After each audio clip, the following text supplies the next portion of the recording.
Hey everyone, welcome to our next video. In this video, we will learn about the basics of motion.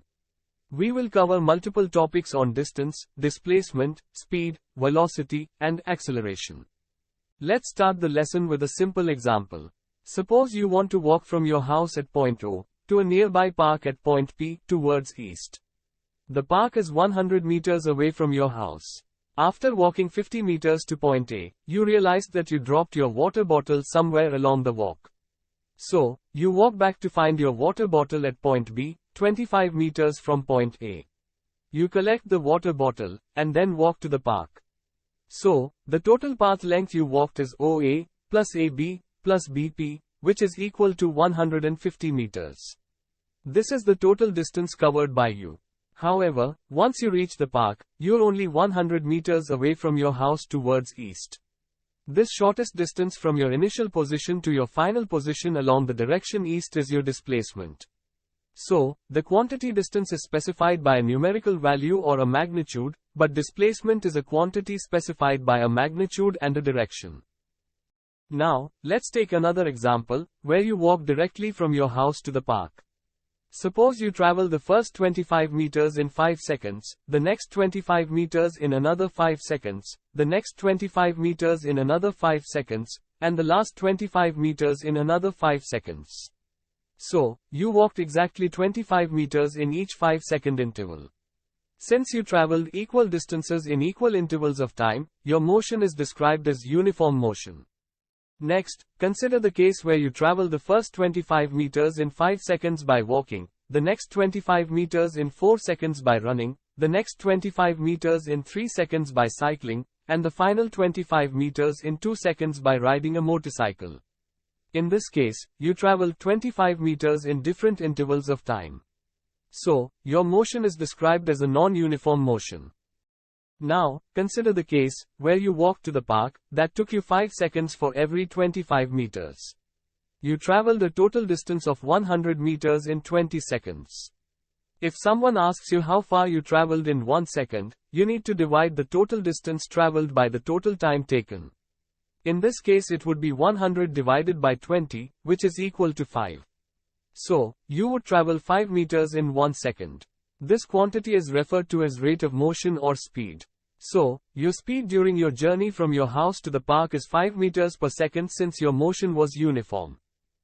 Next, let's consider the case where you walked the first 25 meters in 5 seconds, ran the next 25 meters in 4 seconds, cycled the next 25 meters in 3 seconds, and motorcycled the last 25 meters in 2 seconds. While walking, your speed was 25 by 5 or 5 meters per second. While running, your speed was 25 by 4 or 6.25 meters per second. While cycling, your speed was 25 by 3 or 8.33 meters per second. And while motorcycling, your speed was 25 by 2 or 12.5 meters per second. Since your motion was non-uniform, your speed is not constant. In this case you traveled a total distance of 100 meters in 14 seconds. So, your average speed will be 100 divided by 14, or 7.14 meters per second.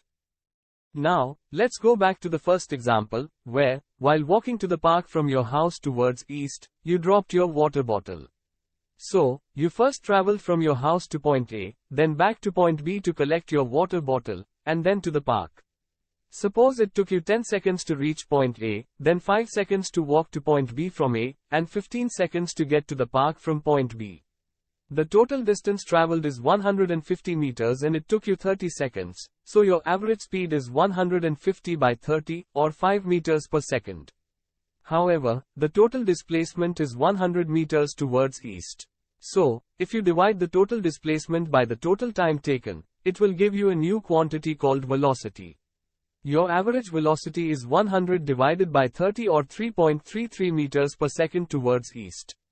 So, velocity is a quantity specified by a magnitude and a direction, just like displacement. Finally, let's take another example. This time you travel to the park in a car. Your car starts from rest at an initial velocity of u equal to 0 meters per second. You press the accelerator of the car such that it reaches a final velocity of v equal to 10 meters per second in 5 seconds. This change of velocity is defined by another quantity called acceleration, which is the rate of change of velocity or v minus u, divided by the time taken. So, the acceleration is equal to 10 minus 0 divided by 5, or 2 meters per second squared. Next, the car travels at a constant velocity of 10 meters per second for the next 7.5 seconds. During this time interval, both your initial velocity, u, and the final velocity, v, are 10 meters per second. So, the acceleration will be 10 minus 10 divided by 7.5 or 0 meters per second squared. Since the velocity is constant during this time interval, the acceleration is 0.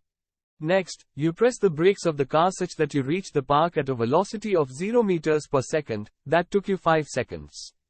In this case, the initial velocity of your car is 10 meters per second and you reach the park at a final velocity of 0 meters per second in 5 seconds.